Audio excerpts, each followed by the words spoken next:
lección quinta de este tema quinto. Y vamos a entrar a explicar distintas respuestas que se han dado desde el punto de vista de la filosofía. No estamos hablando ahora desde la teología, sino desde la filosofía al problema o a la existencia de Dios. Empecemos por el agnosticismo. La palabra agnosticismo, la etimología, y ustedes saben que ya en la etimología está casi ya la definición de la palabra, Por eso es tan importante conocer la etimología de las palabras.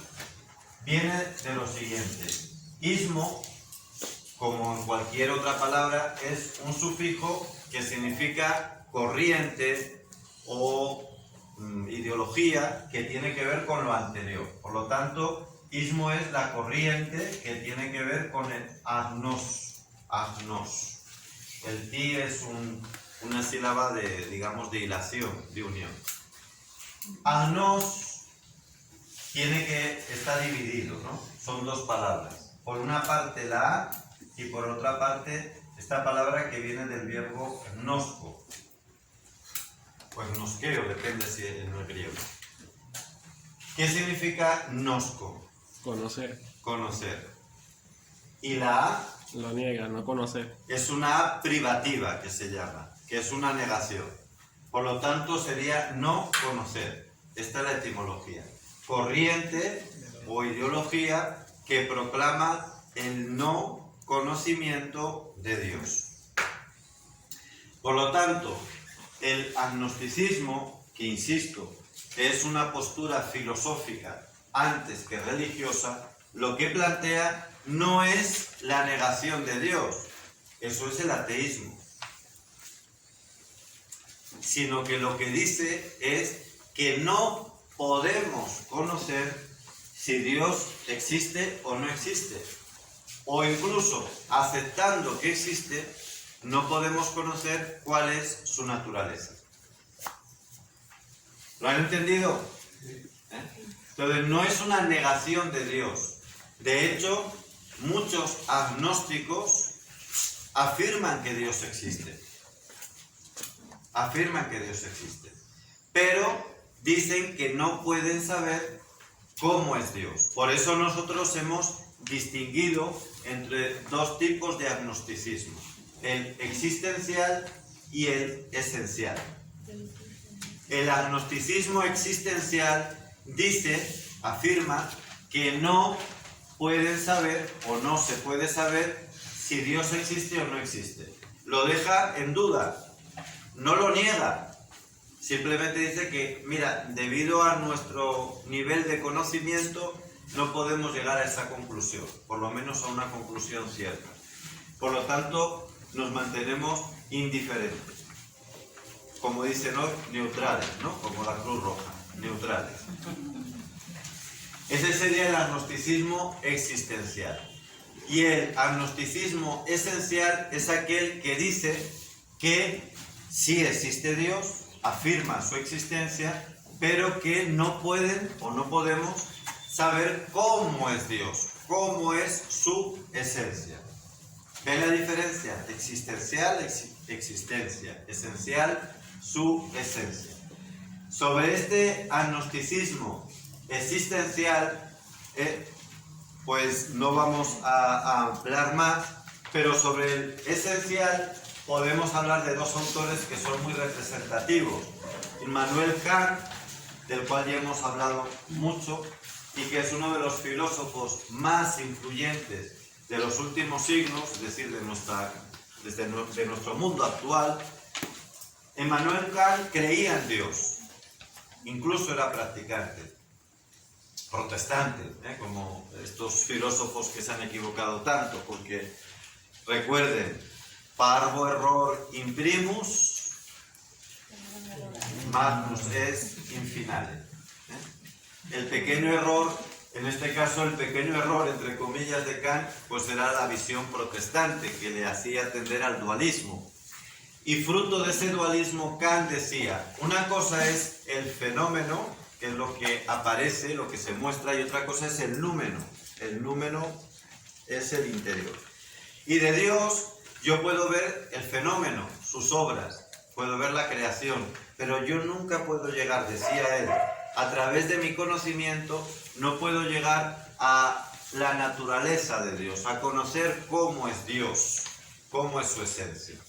Y por eso decía Kant, nosotros no podemos ir más allá de las obras.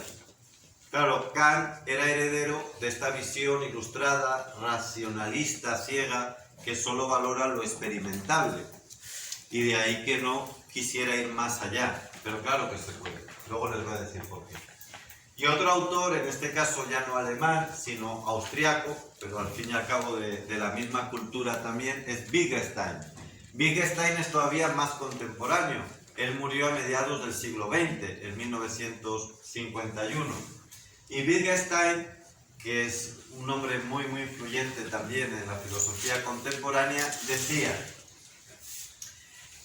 ¿cuál es el problema para acceder a la esencia o a la naturaleza de Dios? Nuestro lenguaje.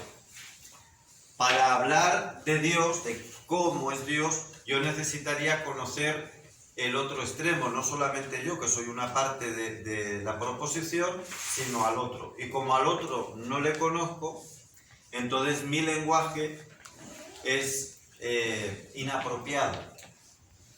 Por lo tanto, es una teoría del lenguaje. Esta es más del conocimiento, la de Kant, del conocimiento. La de Wittgenstein es una teoría del lenguaje, es uno de los padres de las teorías del lenguaje contemporáneo. Y se basa en eso, en la imposibilidad del lenguaje para acceder a la naturaleza de Dios.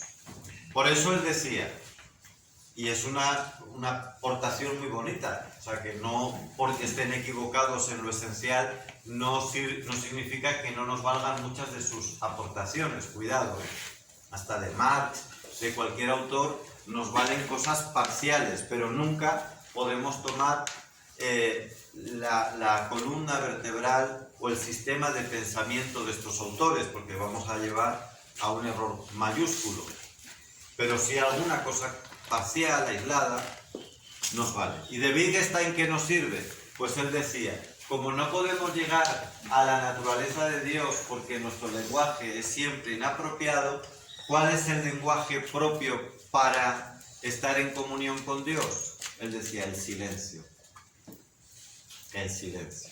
Donde ya no hay palabras, donde ya no hay conceptos, simplemente la actitud mística del silencio, que nosotros diríamos la adoración. Él no iba tan lejos, se quedaba ahí en el silencio. Pero bueno, y eso es muy bonito. Sin embargo, que eso sea lo más profundo, porque es lo más profundo, llegar a la adoración, al silencio contemplativo, es la verdadera comunión con Dios. Eso es verdad. Sin embargo, en lo que no tiene razón Wittgenstein y que no nos debe llevar a nosotros a confusión, es en que no haya posibilidad de un acceso racional a la naturaleza de Dios. ¿Por qué? Porque aunque Wittgenstein diga que nuestro lenguaje no pueda, en el momento que ya no lo estamos planteando es que sí se puede. Yo no hablo de nada de lo que no tenga cierto conocimiento. Si estamos hablando de Dios y estamos especulando sobre su naturaleza, es que algo conocemos. ¿Por qué? Lo conocemos primero porque nuestra naturaleza es muy cercana a la suya, a imagen y semejanza de Él. Por eso nuestra razón también es capaz de llegar a la existencia y a la naturaleza de Dios. Además nos lo ha revelado, tenemos conocimiento bíblico y tenemos la experiencia de otros filósofos, de teólogos. Por lo tanto, Wittgenstein no tenía razón en la esencia, aunque nos coloque ante ese misterio al que solo podemos llegar por el silencio. Bien, pues vamos entonces a partir de ahí del agnosticismo. Por cierto, este agnosticismo esencial es parecido también a lo que llamaríamos el deísmo. Deísmo se diferencia de teísmo. Por cierto, se me ha olvidado mencionar, pero ahora me he acordado porque estas palabras salen en el video que ahora les voy a hacer referencia, que de Omar y Jennifer, no sé cuál de los dos, colgaron en en uno de los chats, donde estamos varios de los aquí presentes, colgaron un video de un programa de radio donde el locutor del programa le contesta a un oyente que es ateo y le contesta con argumentos racionales, que podrían ser perfectamente deístas, racionalistas. Y es muy interesante, yo he puesto el enlace en el chat de la Escuela de Teología, por eso lo digo aquí, para que nos vea a través de estos medios, pues pueda acceder al chat, al WhatsApp de la Escuela de Teología, que también sería bueno que lo subieses al blog, y ahí tienen ese video que es muy interesante, tanto por las buenas respuestas del locutor, que es magnífico, como cuando llegas a la contradicción del ateísmo, lo único que te queda es el insulto. Esto es lo que le ocurre a los ateos, cuando ya ven que no tienen más razones, al final que acaban insultando al que te da razones. Véanlo porque es muy ilustrativo el video. Digo que el deísmo, ¿qué es? Es creer en la existencia de Dios, pero, como dice el agnosticismo entitativo, no poder, o sea, negar que se pueda saber cómo es ese Dios. Y entonces es un Dios abstracto, una fuerza, un principio, el arquitecto del universo que dicen los masones, o la fuerza primera, la energía del universo que dicen los de la nueva era, y todos estos engaños. Eso es deísmo, que practicaban también muchos ilustrados. Frente al teísmo, que ya es la creencia en un Dios personal. Y en el momento que tú estás diciendo que es persona, ya estás entrando en su naturaleza. Por lo tanto, no ignoras, no niegas esa posibilidad de conocer su naturaleza, porque estás diciendo es persona. Esto es lo que le pasó a este ateo, a Fliu, cuando da el paso del ateísmo, lo da al deísmo. Él se hace creyente en un Dios al cual su razón ha accedido, porque eso es muy fácil de acceder a la existencia de Dios a un nivel racional, pero él dice, pero yo sin embargo no he dado nunca el paso a ser teísta. ¿Cuál es la diferencia? Él creía en que había un motor primero, como él lo llamaba, que puso en funcionamiento todo. Pero dice, ahora, ¿cómo sea? No lo sé, ahí me abstengo, porque para eso sí que hace falta principalmente creer en la revelación. Ese Dios se ha revelado, nosotros sabemos que se ha revelado en Jesucristo, en su iglesia, y por eso es la diferencia entre deísta y teísta. Bueno, pues hasta aquí la lección 5.